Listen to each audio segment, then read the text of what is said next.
నువ్వు చూసే దృష్టికోణాన్ని బట్టి ఉంటుంది నీ సంతోషం. లేకపోతే అన్నిటి యందు వివక్ష కనబడుతుంది.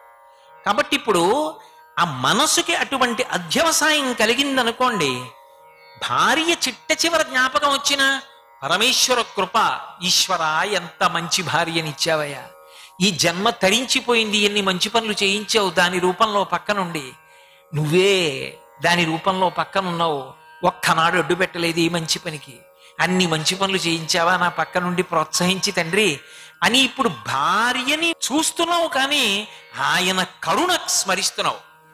ఇది ఉద్ధరణ హేతు.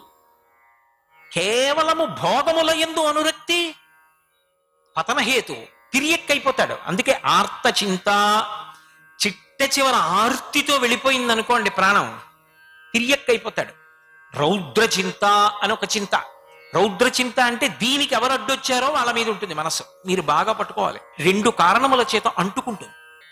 ఒకటి ప్రీతికి అంటుకుంటుంది, రెండు అప్రీతికి అంటుకుంటుంది. నాకు ప్రీతి ఉందనుకోండి, ఎంత ప్రేమరా, ఎంత సుఖపెట్టాడరా నన్ను, వాడే గుర్తొస్తాడు. ఇది మనసు బలహీనత. ప్రీతికి పట్టుకుంటుంది, అప్రీతికి పట్టుకుంటుంది. ఇప్పుడు అప్రీతి కూడా పతనహేతు. ఎవడి మీదో అదే పనిగా కోపం పెట్టి కూర్చున్నారనుకోండి, వాడిని అట్టుకుంటుంది వెళ్ళి. అస్తమానం వాడిని తెలిస్తే ఏమవుతుంది, వాడు ఏం చేస్తాడు, వాడు చేసేది ఏమి ఉండదు. ఆఖరి ఊపిరిలో కూడా మనసు బాగా పట్టుకుంది కాబట్టి శత్రువు గుర్తొస్తాడు. ఇప్పుడు ఏమైంది, మళ్ళీ రౌద్ర చింత, కోపంతో వెళ్ళిపోతాడు. వెళ్ళిపోయాడు కాబట్టి మళ్ళీ తిరియక్, మళ్ళీ వెన్నుపాం అడ్డంగా ఉన్న ప్రాణిగా వస్తాడు.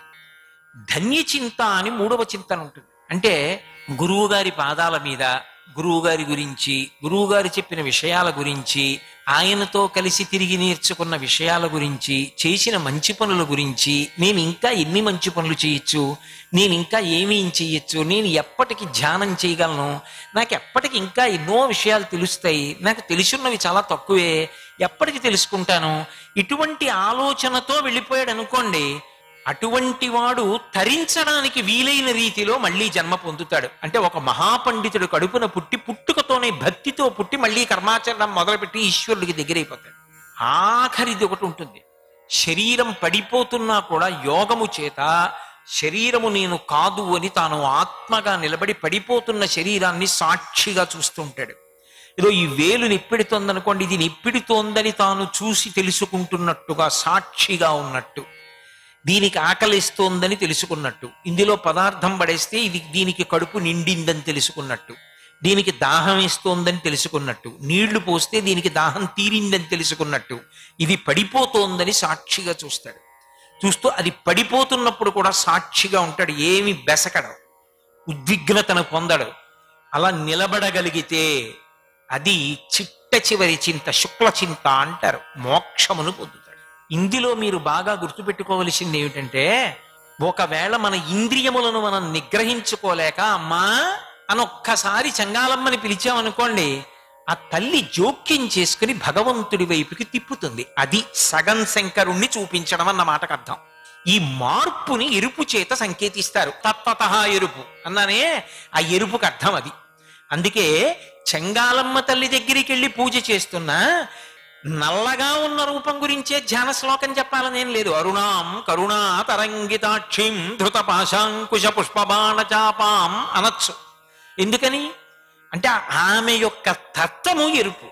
ఎరుపు అంటే మార్పుకు సంకేతం ఎరుపు, జీవితానికి సంకేతం ఎరుపు, బలానికి సంకేతం ఎరుపు, ఆలోచనకి సంకేతం ఎరుపు, ప్రధానంగా మార్పుకి సంకేతం ఎరుపు.